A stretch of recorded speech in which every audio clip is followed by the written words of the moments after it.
Hello, I'm Dr. Emily Pillinger. I'm a senior lecturer in classics and liberal arts at King's College London, and I'm the director of the creative research project Penelope's Web.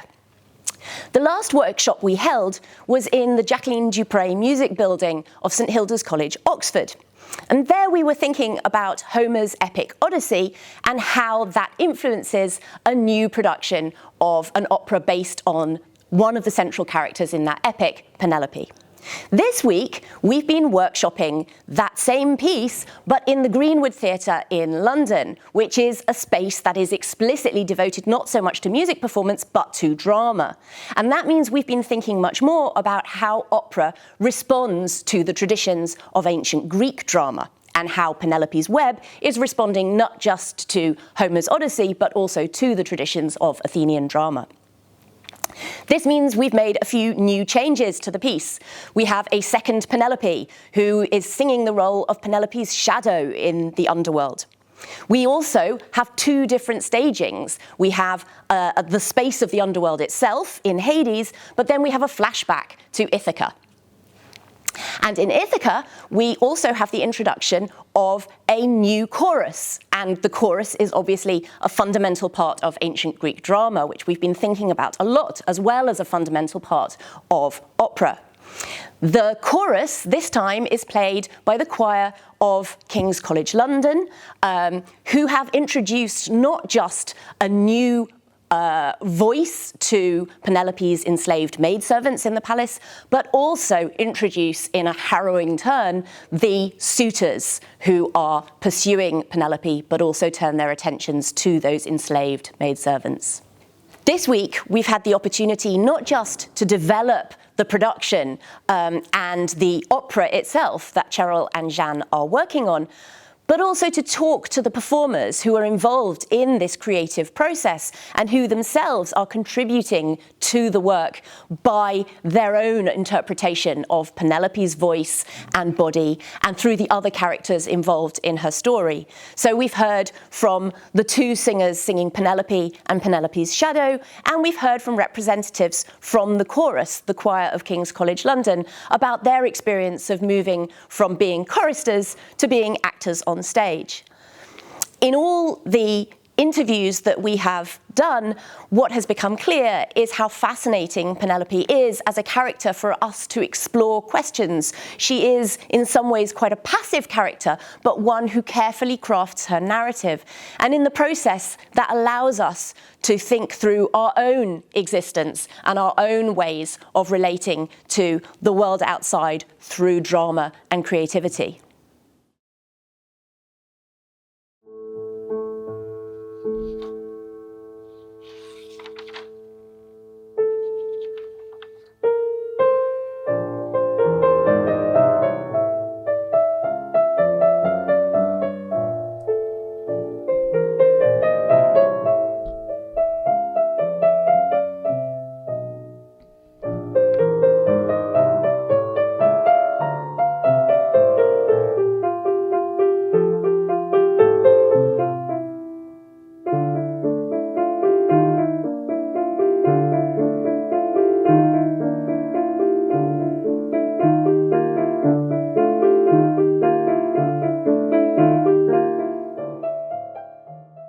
My name is Wendy Heller. I am a professor of music at Princeton University. And my name is Eugenio Refini. I'm a professor of Italian studies at New York University. I'm so happy to be part of this conversation about the reception of Penelope, which is such a fascinating character in many ways, and someone who has to tell us a lot, both about herself and about ourselves, I think. Who is Penelope and who is she for us? Right? I think for me, I first knew her in the Odyssey, but then absolutely the Penelope par excellence for me was the heroine of Monteverdi's Il ritorno di Ulysses in Patria, where she has a very specific kind of calm, pensive, patient, suffering, bit depressive and has a very certain way of dealing with the world and with music and a certain kind of voice. So for me, that was sort of where, that's my sort of ground zero. As a Venetian opera scholar, I mean, how could I not spend all this time with her? So I tend to see all the other Penelopes in relation to that moment where she is at the very beginning of the opera, De misera regina, I mean, that miserable queen, right? So that's, for me, the ground zero. Sure. And I mean, I sort of have a similar take on the character in the sense that, of course, it all begins with the Odyssey, and I guess we all have read the story many times at different times in our lives. So it all begins with the Odyssey, but it is true that the first appearance of Penelope on the modern musical stage is really with Monteverdi, right? Right. So I think that's almost inevitable to go through Monteverdi's Penelope, even for people who might be interested in following sort of installments of the character. Hadn't I waited and waited and waited and waited and... Don't follow my example! I want to scream in your ears! Yes, yours! I think what has always interested me a lot about Penelope is this idea of loneliness, which is part of her character, and of course that is something which is already very important in Homer. But it also comes through, I think, in following retellings of the story, either in literature or on the sort of stage, in opera and other art forms. And this idea of thinking about loneliness through voice, because of course this seems to be counterintuitive. We tend to be silent when we are on our own, but you know, she is indeed quite talkative as a character. Then of course the question is, what does she say? How does she say it? And how her voice has been resonating over the centuries, right? And that's the other side of my interest in this quite enigmatic character.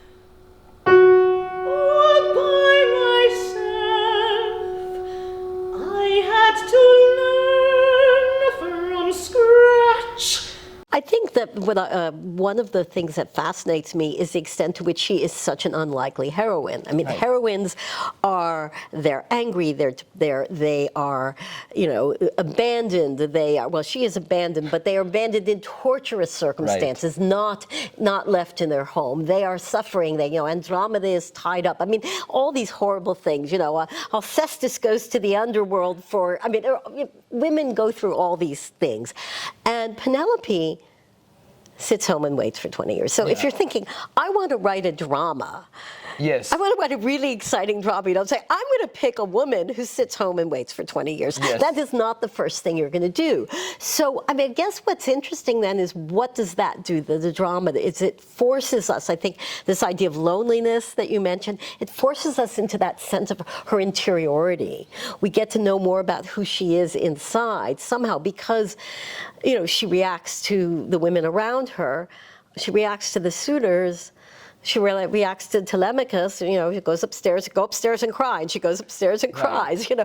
I mean, but it's not, there's not the kind of arc that you're going to see with a Dido or an Ariadne, and so how do we bring out that drama, or how have composers and librettists and, you know, done that? Alone.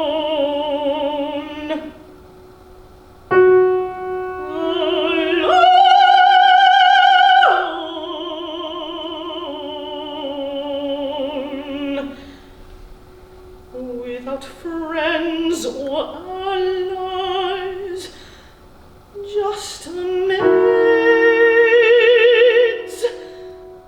alone, more alone than ever. Hello, I'm Rozanna Madylus. I'm a British-Ukrainian mezzo-soprano, and I'm playing the role of Penelope. When researching the character of Penelope, luckily there's a lot of material out there, not as much as one would like, but there's enough to sort of go on. And what's interesting is that you get to marry, even though there's been a gap of thousands of years of this character Penelope, and then here in the present, we can marry the two and I bring my own experiences and the research that I've done together. To explore new ways of expressing Penelope's character and developing her from a modern perspective. So yeah, it's been very interesting from that point of view. In the gloomy halls of Hades,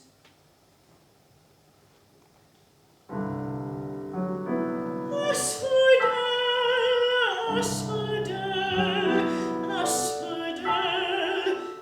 it is dark. Take away with me that the fact that even though this story is thousands of years old, it's still frighteningly relevant today. You look at what's happening in parts of the world, the repression of women and whatnot, which is very much so the case with Penelope and her slaves. But she's a very strong woman, and I think certainly the way that Jeanne has written her, certainly the way I've interpreted her, that she's a survivor. She's left on her own for 20 years, and yet she runs the estates of Odysseus and survives and does a bloody good job of it. Together in exile on this island, looking out to the sea. How romantic!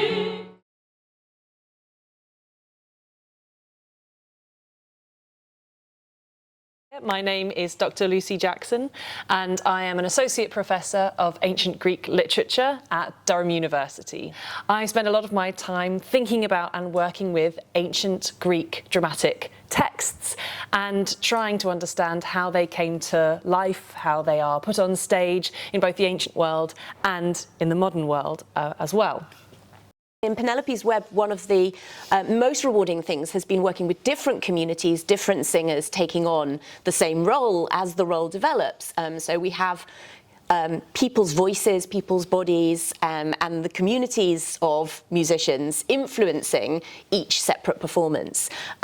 Do we have any sense of how ancient drama might have been influenced by the people writing the drama, but also performing in it? And how does that relate to the kind of wider society that is valuing these productions for some reason? What are they getting out of it by virtue of who's performing?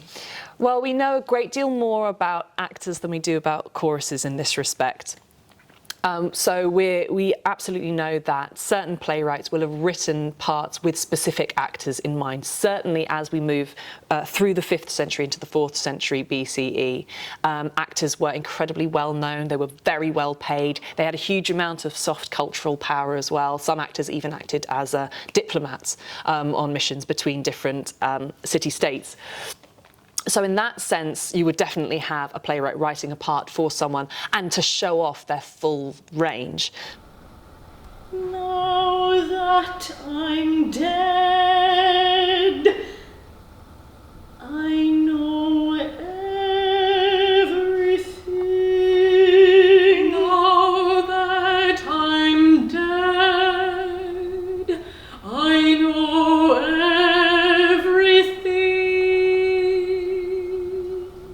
My name is Roza Herwig, and I'm a Dutch mezzo-soprano. And in this show, I'm playing the shadow of Penelope. I'm one of the Penelopes, but I'm the shadow one.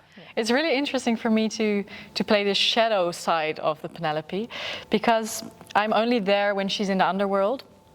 And I feel that it's really her inner feelings that are made visible through me.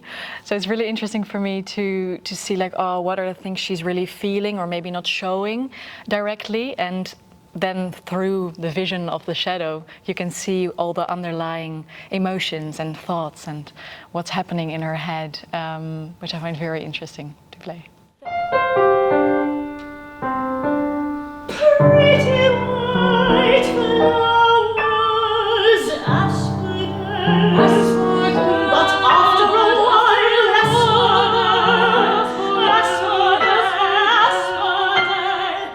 Oh, the sprinkling of crocuses have been too much to expect. You don't have to wonder who designed the place. Mirroring one another, it's been really fun actually, and quite comforting. It's sort of initially I'm on my own, and then the second Penelope comes and joins me. I suppose that the way we've done it, as though she's having a bit of a breakdown, if you like. She's been in Hades for goodness knows how long, so it's sort of, she's in this repetitive cycle, and then all of a sudden the second Penelope appears, her shadow or second voice, almost like, I suppose, the way that Stravinsky uses Nick's shadow in the Rake's Progress with Tom Rakewell. You're kind of not entirely sure, are they two individuals, are they two parts of the same person? Yeah, that's what I like as well. It's like, it feels like we are mirroring each other. So it's not only me as the shadow mirroring you, but it's really like an interaction. Yes, who's who and what's happening, and is it one person or are several aspects of someone? Exactly.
Through the history of opera, choruses provide a sense for this kind of community commentary, a sense of what the society is that is enveloping and surrounding the heroine. And in the case where we have these female choruses, you know, it just, the echo back to ancient tragedy is just, it's impossible to avoid. So that I was thinking earlier about the idea that, you know, we can think about Penelope, but we can trade one ancient woman for another. It's hard for me not to think about Medea and her relationship with the chorus. Which is vital. Absolutely vital. And, you know, you can't imagine it in any other way, you know, or, you know, to shift to another operatic example, the end of Purcell's Dido in Aeneas, where the chorus comes in with the beautiful thing about the Cupids, and you know, it's just this glorious moment where Dido is sort of enveloped in, you know, first it's her handmaiden first, and even though there are men in the chorus, there is the sense that once Aeneas is out of the picture, it's primarily a woman's show. But I think there is something where the chorus becomes a kind of cushion, you know, it envelops a woman and becomes, can be an antagonist or a comfort, and that sense of what the community feels is so vitally important. Once upon a time.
ancient Greek drama became immensely popular during the 5th century BCE, and one of the places where it really reached its peak popularity and certainly was supported financially in very serious ways was the city of Athens. When we talk about ancient Greek drama, what we often are talking about are Greek tragedies and Greek comedies. There was also a third genre called satyr play, which sat sort of somewhere in between the two.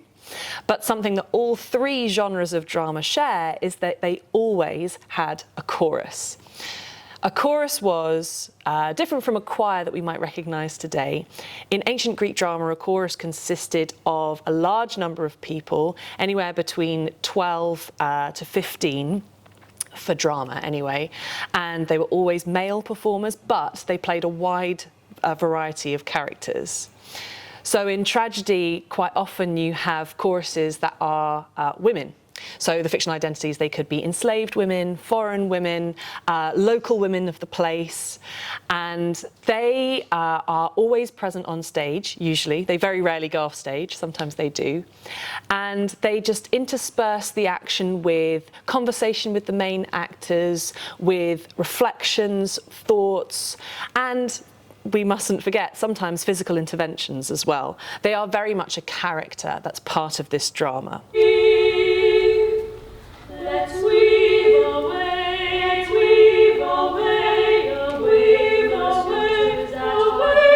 suitors that adore. Let's weave away, let's weave away, let's weave away.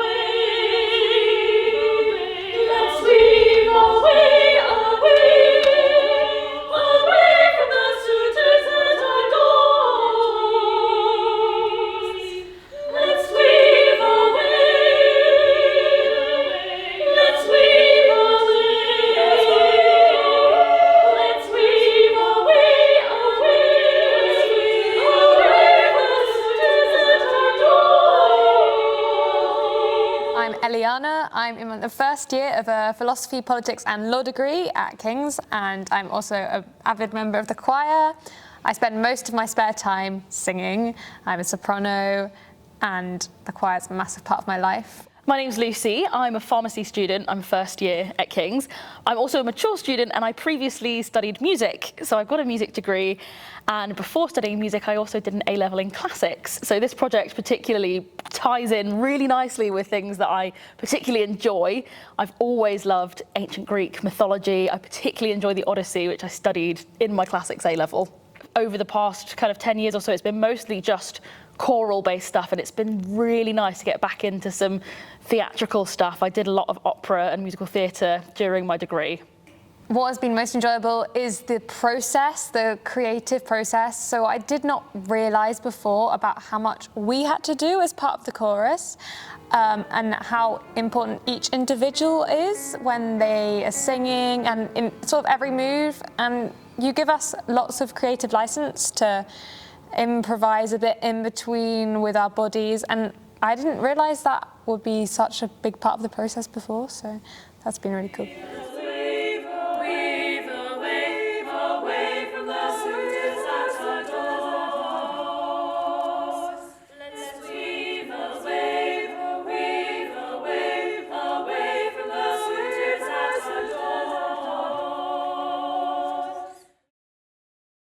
Another important thing about thinking about who was in the chorus for these ancient plays is an appreciation for how the general population, everyone in ancient Greece and perhaps even the ancient Mediterranean, was involved in informal singing and dancing in groups from a very early age. This was a part of culture, this was a part of life. When you were celebrating major life events, when you were celebrating the victory of someone, people would get together and they would sing and dance.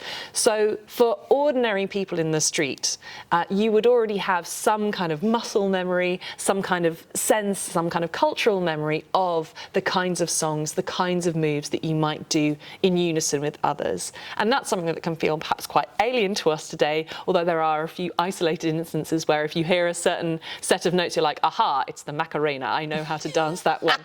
The Macarena is always the one that I go for. Yeah. But for that would have been all the more so in ancient Greek culture. which means that when we're thinking about who was performing in these choruses, we have a slightly better sense that more people would have been open to and available to performing in these than might have been the case. There are indications, I think, and also it's very, very likely, when we get to the kinds of sophisticated performances that are required of choruses in ancient Greek tragedy and some comedies as well, you couldn't be just rocking up to some town and saying, hi, who wants to be in the chorus? Let's just get you together, rehearse you for a few hours, and then we're ready for this performance. So there have been some people theorize that you would have a core group of actors moving around, and then they would hire locals to play the chorus. This actually speaks to a general prejudice against the role of the chorus, the importance of the chorus in ancient drama. If you actually look at what choruses are expected to do, especially if you add in very technical elements like complicated costume and mask, you can't just ask someone who's never really performed like that before to just be able to do that in a matter of hours.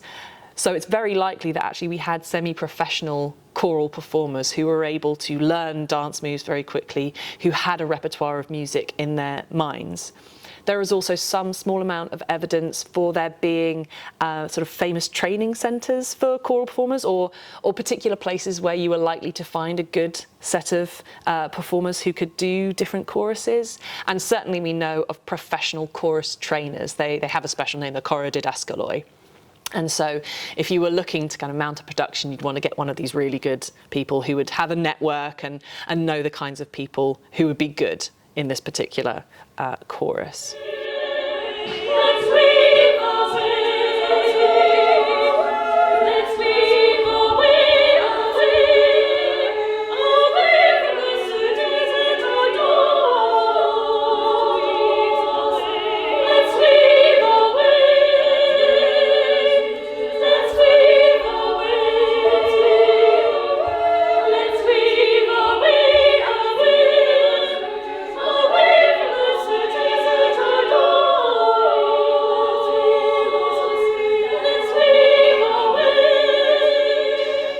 Thinking also about how in Penelope's Web, we haven't just taken anybody to play in the chorus. We have already chosen choirs that exist already and have a certain level of training, so that absolutely makes sense. That even when we were working with children, they were very highly trained choristers, and now we're working with the choir of King's College London, who again have, you described it as muscle memory, have a kind of a facility or a familiarity with the modes of learning music and performing that I think definitely backs up what you say about people needing a certain level of expertise to be able to learn things fast, at least.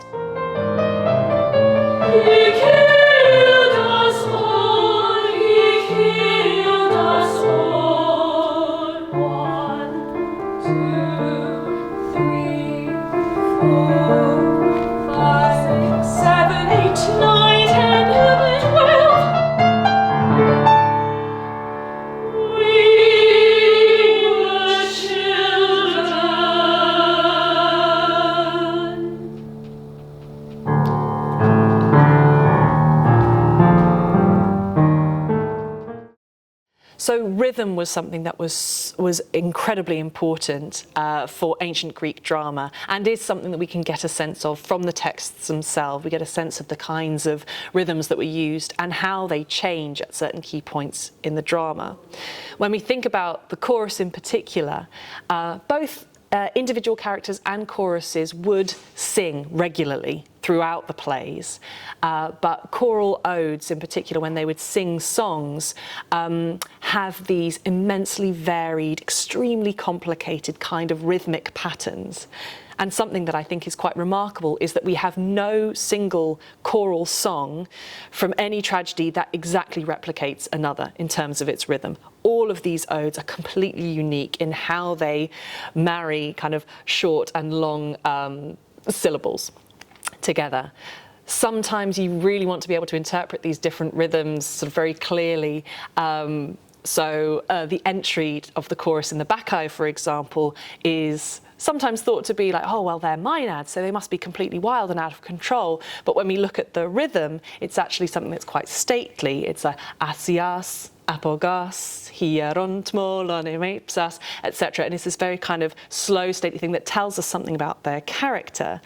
But later on in the same play, you have a a choral ode that is very marked by a particular kind of meter called the dochmiac, which is famous for being kind of wild and syncopated. There's some argument about exactly how you render it, but it gives you a feeling of people who are kind of on the edge or extremely heightened emotional state, we must say.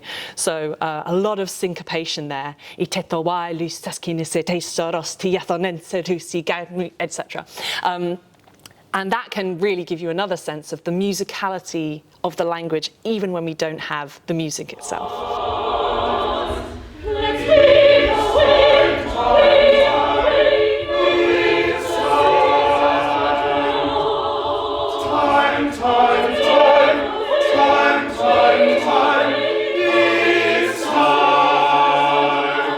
Marry me, Penelope, marry me. Marry me, Penelope, marry me. Choral works have the power of really challenging the expectations of the audience, in the sense that, and I think, I'm not an expert in choral works, but I'm finding that whenever a new piece is composed and it does involve a chorus, the stakes for the audience might be even higher. I think that's a great point. Because this sense of community, of kind of a collective voice. I think one of the beautiful things of a chorus is that it's an element of unity made of individuals, but it only works out if they are sort of working together. I mean, as a single body, and that's why the chorus also allows for experimentation in music, because a chorus may be composed of 3 people, right?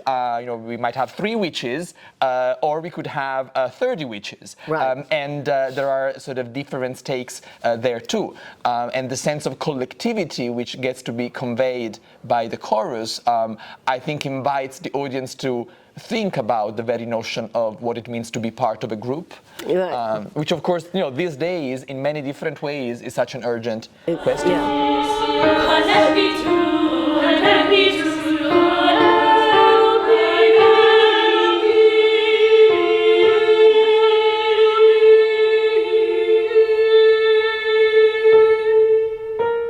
I wonder, what do we do about the fact that the chorus seems to act as a body, as a single body?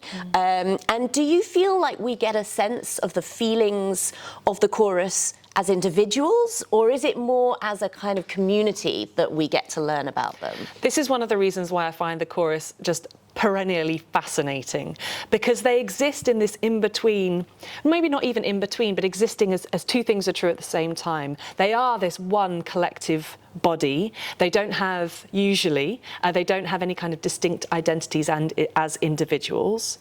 They will all be known as women of Corinth or enslaved women travelling from Phoenicia.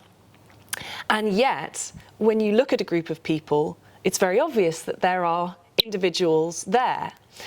In tragedy and comedy and satyr play, also these choral performers would have been wearing masks, which goes a certain way to blurring differences between individualities, which is something actually when we compare to modern performance is very uncommon. Often when you see groups of performers now, you'll be able to identify perhaps certain performers who are trying to stand out maybe a little bit, or who have distinctive features. But in ancient Greek drama, there's a real sense of trying to cloak the distinctiveness of individuals. And that in itself can be quite a challenge to an audience, or can be quite disturbing.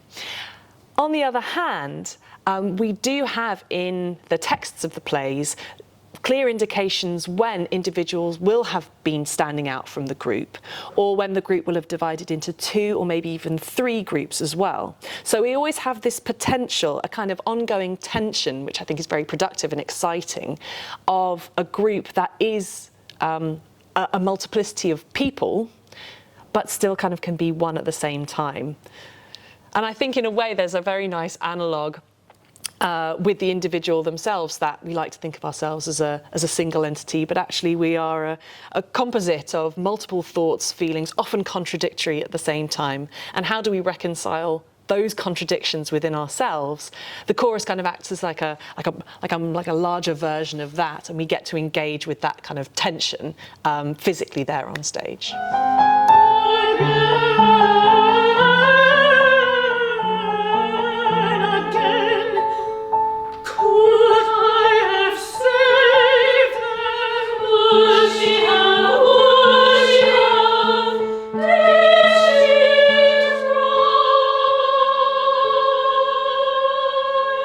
I really appreciate how you can describe this kind of inner experience in terms of the art form that they're engaging in. And it actually resonates with the Penelope's Web project in the sense that Cheryl and Jeanne have written choral pieces that can be sung in unison, but can also be delivered as a fugue in canon, in groups. And so, in fact, that is toying with that idea that you can be a unity, but you can also be in smaller groups, or even you could do this as an individual. I think, especially as a choral singer, we spend a lot of time being very used to sitting quietly and reading off a sheet and doing what we're told, and actually being able to be more expressive and creative has been really, really fun. And kind of, I know that a note we've been given repeatedly on stage is to have more fun with it, be more free with it, be more childlike, and it's really nice to kind of connect with that inner child and just play around with things, because we don't really get to do that very much.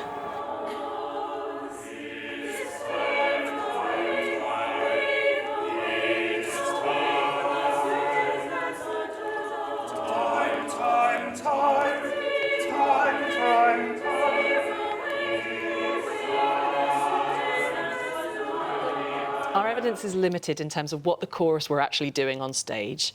We know from textual evidence that they were present, they're addressed, and then they sometimes talk back.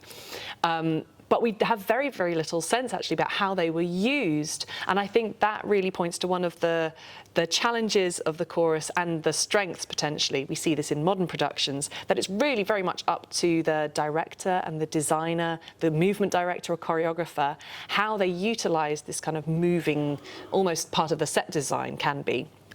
But in terms of the ancient plays, there's very little indication. What we do have in terms of evidence are a few depictions of ancient drama-inspired scenes, which seem to show choruses and the kind of movements they may do.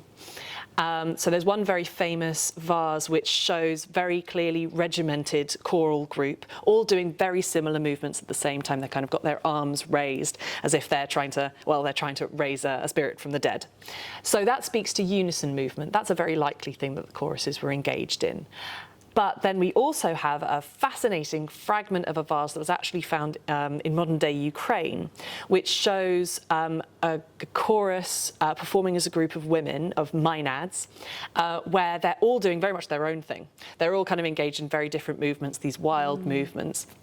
So I think there was a great deal of choice and variety available to them. We know sometimes that choral groups would appear from different parts of the stage as well. So moving separately and in unison at the same time, these are all possibilities. What's very lovely about engaging with modern performance is that you get a sense of what might be. There are really powerful images that can be created on stage by balancing a single actor or two actors and a group. This is something that the theatre master, Jacques Lecoq, did a lot of work in, and a lot of drama students now do something called an exercise called flocking, where they kind of move together as a group, and adding an individual into that can really provide these stark and beautiful stage pictures that also tell us quite a lot about what's going on with the power dynamics on stage. So there's a lot of opportunity for that kind of use, full use of space in ancient theatre as well as in the modern world.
What's so interesting in this case is, you know, genre, the question of happy endings and tragic endings. Right. Because, you know, it's very easy to turn this into the story of Penelope into a happy ending. You know, boy meets girl, the boy leaves, the boy comes home. We all live happily ever after. But then there's this problem with, you know, a lot of dead people at the end. And so often in a conventional happy ending opera, the chorus is going, yay, everybody long live at the end. And we're not in that situation here. And I think that adds to, well, I don't know, the poignancy or the tragedy behind the happy ending. And maybe that's something that, you know, in now, when we think about things from our perspective now, we are less comfortable with that, the pretense of the happy ending. And that when we look at it from Penelope's perspective, we know that it's not, you know, that maybe there's marital bliss there, but it's at a very, very high cost. And the chorus, I guess, helps us through to understand that maybe in a way. In the scene that we're doing, we start off with this kind of childlike joy, and that really kind of makes that contrast more impactful when you realize what's happening to these women who then eventually end up kind of getting killed.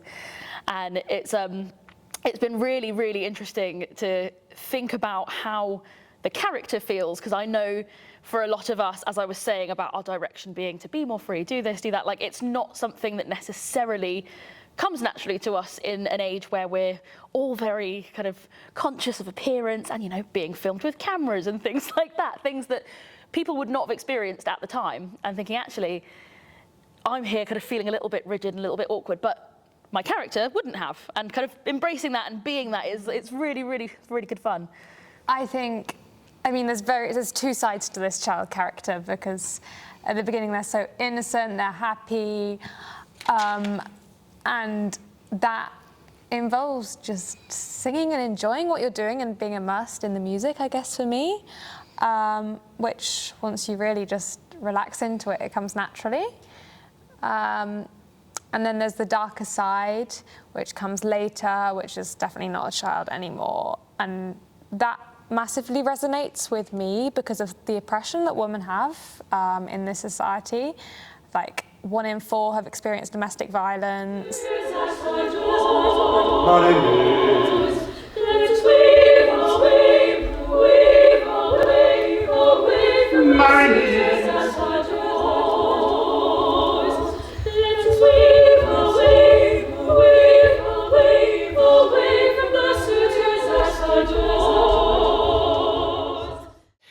And I think we can't know for certain why there were so many female characters and female choruses as part of these plays. But what I think it speaks to is an interest in ancient Greek culture, or in ancient Athens at the time, in what is going on amongst all people, not just men. And an appreciation and an understanding for the way that society might be divided between male and female spheres, but how intimately connected those two things might be. Another theory that I have that has some evidence in the ancient texts is that when you have a portion of society that has a very separate place and sphere and role, and one that maybe isn't so connected to overt forms of power, such as governing power or physical power, then there might start to be not just a sense of dominance over those people, but also a sense of suspicion, of maybe fear about what's actually going on. So a number of times in Greek tragedies, you have this exploration of the theme of what is actually going on with these women, and perhaps an articulation of fears about what might be going on, plots to murder, skullduggery with the having of children, which really kind of boils down to this sense of female interiority, this sort of very essential fact that there are things that go on in women's bodies that men cannot know about, but that women are kind of more intimately connected to. So there are various ways of exploring those themes. Also, female choruses in drama give an opportunity for greater variety than if you were just looking at male voices and male presence. Female costume can be very, very elaborate. These were serious pieces of theatre, but they were also spectacle. People loved watching them. There was a lot to enjoy in these plays. And if you start to have female characters, you get to engage with a greater range of variety, I think, as well. I think you're absolutely right that the chorus of ancient Greek drama is something that can feel incredibly particular to the time and place that it came about. And I know that a lot of the time when people are coming into contact with ancient Greek drama, the chorus is something that can really challenge you in terms of trying to understand what's going on. In the first place, they're the kind of things that they say are very poetic, and poetry, you know, is a challenge for anyone sometimes to try and understand what's going on. So it can be a real challenge, but also for people who feel like they have the confidence to, it can be something that you can be quite rough with in order to do a kind of cultural translation. That's really the challenge, particularly with the chorus, is to try and understand the mechanics of what it is doing in the ancient text and see if you can find equivalents in the modern world.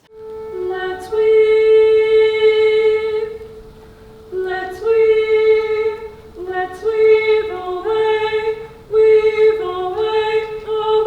ambassadors and models. Bringing that human aspect to ancient myth and making it more relatable is really fascinating, because you kind of realise, oh yeah, no, that does actually make a lot more sense. It's not just this crazy tale. It's, you know, human life is crazy, and sometimes we need crazy metaphors to explain it. Myths, what's different, I guess, is they're about something that's so far away that we don't know much about those societies apart from what's in the myths. And so we can take them at face value and say, actually, that's everything. That's loads of what we can tell about those societies. But you don't know quite what's true and what's not. And so I think the mystery is what makes them unique. And when portraying that means, I guess, you have more creative license because you don't know exactly what you're talking about. So the individual adds a lot to it, as I think would have happened in those societies. It was all about individual performances of these myths that weren't written down, so they changed every time. And that still happens today, which is amazing.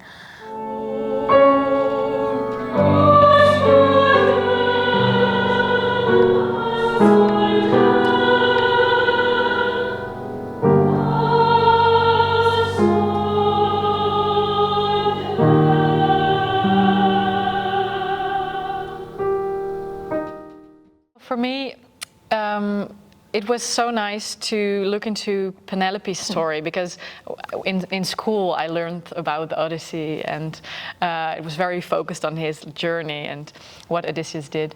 But it's so nice to focus on the woman that's behind the story. And I think I will also, in the future, look more to that perspective of other stories that have been told maybe from a more male perspective.